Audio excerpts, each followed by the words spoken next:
Hola a todos, bueno, hoy vamos a cambiar un poco de tema, vamos a empezar a hablar un poco nuevamente de historia argentina. Habíamos visto una etapa que se denominó el peronismo, que fue la etapa donde el teniente general Perón tuvo dos presidencias consecutivas, una presidencia que va de 1946 a 1952 y otra presidencia que va de 1952 solamente hasta 1955, y es exactamente de 1955 es de donde vamos a empezar a hablar. ¿Qué pasa en 1955? Bueno, se va a dar en Argentina el tercer golpe de Estado de los tantos que vamos a ir nombrando a lo largo de este año. Tengan en cuenta que el primer golpe de Estado fue en 1930, que lo hacen un grupo de militares con un grupo de conservadores que estaban en contra del gobierno del presidente Hipólito Yrigoyen. Ese va a ser nuestro primer golpe de Estado, un golpe de Estado que obviamente tiene contexto internacional muy importante, como fue la crisis del 29 de los Estados Unidos. Luego vamos a tener un segundo golpe de Estado que va a ser en 1943, ese golpe de Estado que lo hace el GOU, el Grupo de Oficiales Unidos, que de ahí va a salir Perón, y luego vamos a tener este tercer golpe de Estado, que es el conocido como Revolución Libertadora. Es bastante interesante que tengan en cuenta que a estos golpes de Estado se les va a poner nombre. ¿Por qué Revolución Libertadora? Revolución, acuérdense que significa cambio total, ¿sí? O sea, yo cuando hablo de una revolución estoy hablando de quiero cambiar todo. Y libertadora, porque la idea de quienes hicieron este golpe de Estado era que iban a liberar al país del peronismo. Ese era el ABC de este golpe de Estado. Bien, como todo golpe de Estado se fue gestando, es decir, ningún golpe de Estado es de la noche a la mañana. Acá vamos a encontrarnos con que hubo distintos factores, es decir, hubo factores externos y hubo factores internos. Factores externos, hubo uno que fue muy importante. Estados Unidos empezó a crecer muchísimo, ya hacía 10 años que había terminado la guerra mundial, o sea, se había recontraarmado nuevamente y pasaba a ser un gran competidor para nosotros en lo que tiene que ver con exportaciones. Por lo tanto, nosotros estábamos vendiendo menos y eso hacía que tengamos cada vez menos plata. Al tener menos plata, comienza en todos los países lo que tienen que ver las crisis económicas, que siempre vienen emparejadas con crisis sociales. ¿Bien? Y por otro lado, las crisis internas. Todo lo que tenga que ver con la interna acá es muy importante. La Iglesia en su momento se va a poner en contra de Perón por distintas medidas que fue tomando Perón durante su gobierno. Pensemos que cuando Perón era secretario de Trabajo en lo que fue el golpe de Estado del GOU, había implementado la educación religiosa en las escuelas. Eso había atraído a la Iglesia. La Iglesia estaba muy contenta con eso. Ahora, ¿qué pasa? Durante la primera presidencia, como eso ya lo hemos hablado, la Iglesia va a apoyar al peronismo y una de las bases por las que la va a apoyar es por esto. Pero en la segunda presidencia, la Iglesia no lo va a apoyar y va a apoyar un partido que se llamaba el Partido Demócrata Cristiano, y eso a Perón lo enojó. Ese enojo de Perón, que va a sacar esa educación religiosa de las escuelas, va a legalizar los prostíbulos y va a poner una ley de divorcio que para ustedes a lo mejor a esta altura no, pero para la Iglesia en esa época era wow, era algo espantoso. Va a hacer que la Iglesia se distancie mucho de lo que tiene que ver con el peronismo. Y esa distancia va a ser durante muchísimo tiempo. La Iglesia va a tener un rol muy importante en este golpe del 55 porque tenía mucha injerencia en la población. A su vez, las Fuerzas Armadas estaban disconformes con el peronismo. Partamos del punto de que Perón era militar, las Fuerzas Armadas pensaron que se iban a ver súper beneficiadas con el gobierno peronista y no fue así. Por lo tanto, se la van a querer cobrar. El primer indicio de que todo estaba mal va a venir 3 meses exactos antes del golpe, que va a ser el 16 de junio de 1955, cuando la Marina de Guerra va a bombardear la Plaza de Mayo. Algo impensado. ¿Cuál era el objetivo? Matarlo a Perón, que Perón estaba obviamente en la Plaza de Mayo. Obviamente a Perón no le va a pasar absolutamente nada, pero en ese disparate de bombardear desde un avión a la casa de gobierno, o a la Plaza de Mayo, mejor dicho, van a morir 300 personas, 300 civiles. Eso va a generar muchísimo descontento, sumado al descontento social, sumado al descontento económico, se va a crear un clima horroroso. Paréntesis. Si van a Buenos Aires, enfrente de la Casa de Gobierno está el Ministerio de Economía. En los mármoles del Ministerio de Economía hay huecos. Esos huecos son los que quedaron de este bombardeo del que te estoy hablando, así que tenemos todavía para verlo. No queda en la plaza porque la plaza fue reformada, pero ahí sí lo pueden encontrar como para que vean que eso realmente pasó. Sigo. 3 meses después, el 16 de septiembre de 1955, las Fuerzas Armadas en conjunto, cuando hablamos de Fuerzas Armadas, hablamos de 3, Marina, Aviación y Ejército, los 3 se ponen de acuerdo y lo que van a hacer es sacar a Perón del poder.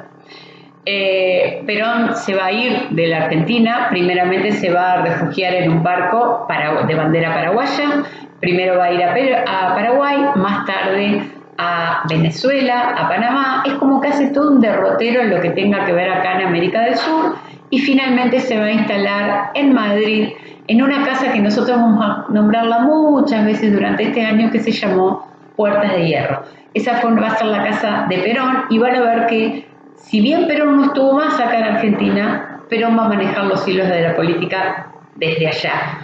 El exilio de Perón va a comenzar en 1955, es decir, este día se tiene que ir Perón del país. ¿Por qué? Pues lo podrían matar o meter preso, no se sabe.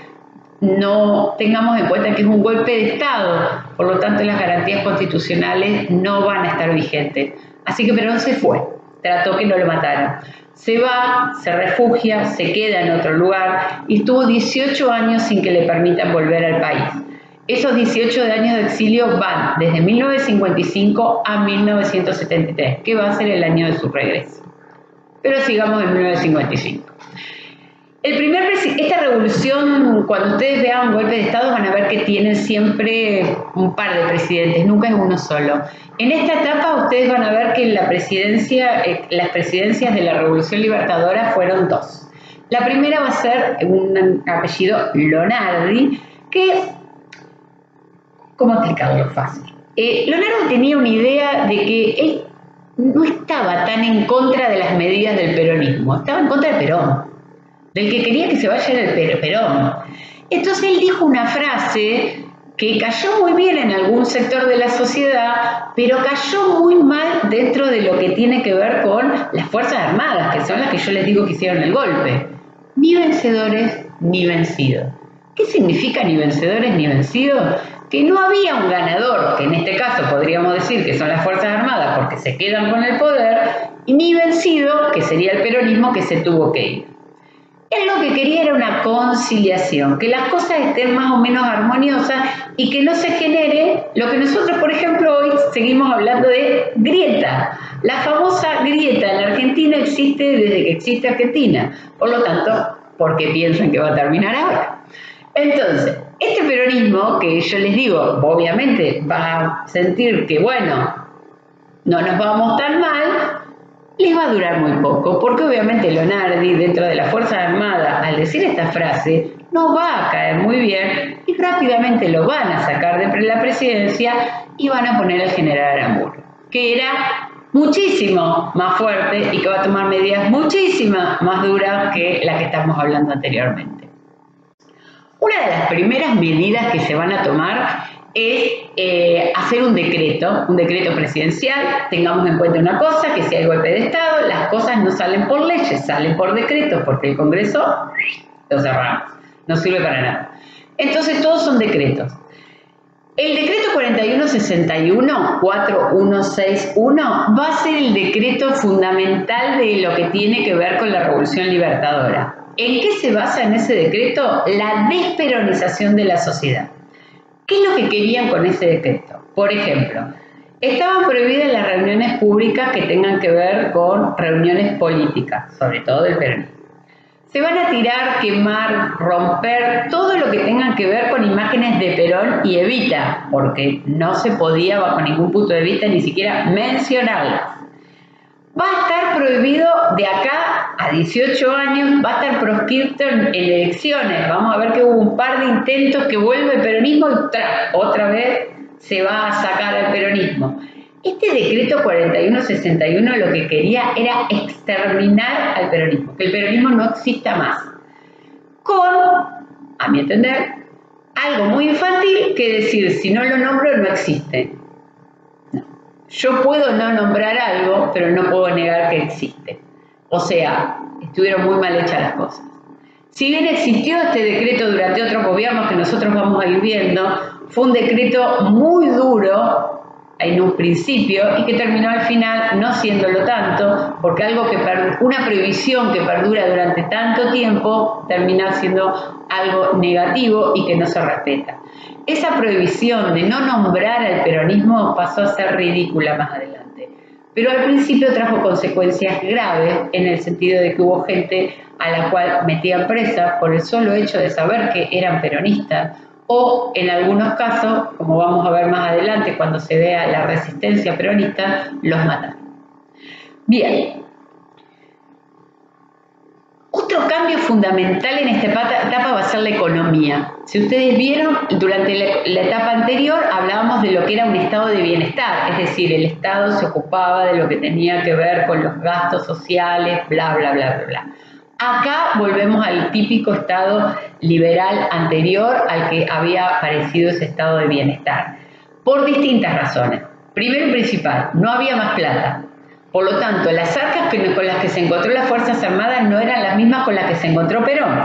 Por lo tanto, guita para repartir no había que reducir el gasto público. Frase que van a escuchar hasta el día de hoy. No conozco ningún presidente desde esto que les estoy diciendo hasta hoy que no diga que hay que bajar el gasto público. Así que esperemos que en algún momento lo haga. La baja del gasto público iba a ser fundamental. ¿Qué es gasto público? En lo que gaste el Estado. El Estado tiene que gastar menos, ¿para qué? Para poder subsistir. Es como en una casa, chicos, pensemos eso. Si en tu casa vos gastas más guita de la que te entra, lo único que va a generar es deuda. Y eso fue una de las cosas principales que va a pasar acá. ¿Por qué vamos a generar deuda? Porque vamos a empezar a tener relación con dos organismos internacionales, que son organismos que no nos vamos a sacar nunca más de encima, que son el Fondo Monetario Internacional y el Banco Mundial. Que si bien te prestan plata y sin eso no podés vivir, también te condicionan la economía. Eso es un ida y vuelta. El plan económico de esta etapa, es decir, el plan económico de la Revolución Libertadora, perdón que me trabé, se llama Plan Prebisch. Prebisch era el ministro de Economía de ese momento, que lo que hace principalmente es sacar todo lo anterior. Una cosa que saca, ¿se acuerdan del IAPI? Instituto Argentino para el Intercambio. ¿Qué era lo que hacía el IAPI? El IAPI le compraba la producción al campo y la vendía al exterior. Con la guita que había entre esa compra y esa venta, que siempre tenés algo que te queda entre compra y venta, esa plata la ponían en la industria. ¿Bien? Bueno, acá el IAPI va a estar, se desmantela, desapareció el IAPI, no existió más. Ese IAPI que se formó durante el peronismo va a ser desmantelado durante el gobierno de la Revolución Libertadora, principalmente por Prebisch, que lo veía como algo que lo único que hacía era impedir el libre comercio. Piensen que volvemos al liberalismo, esto lo ven en Política y Ciudadanía. Liberalismo, Estado liberal, diferencia con el estado de bienestar anterior. Bien, esto es en grandes rasgos el sistema económico. No es algo que me interese demasiado que ustedes sepan mucho todo lo que tiene que ver con la economía. Sí quiero que vean la diferencia entre lo que es la economía de un estado de bienestar a la economía de un estado liberal, que sí o sí se bajó el gasto público, que se desmantelaron algunas de las cosas que se habían hecho anteriormente. Ahora bien, esta revolución libertadora no va a tener el éxito que ellos pensaban. Por lo tanto, rápidamente, en 3 años, 2 años para decir más fácil, van a tener que llamar a elecciones democráticas. Pero vamos a ver cuando lleguemos a ese punto que esas elecciones democráticas van a ser sin el peronismo. Bueno, espero que les haya servido. Un beso para todos. Nos vemos en la próxima.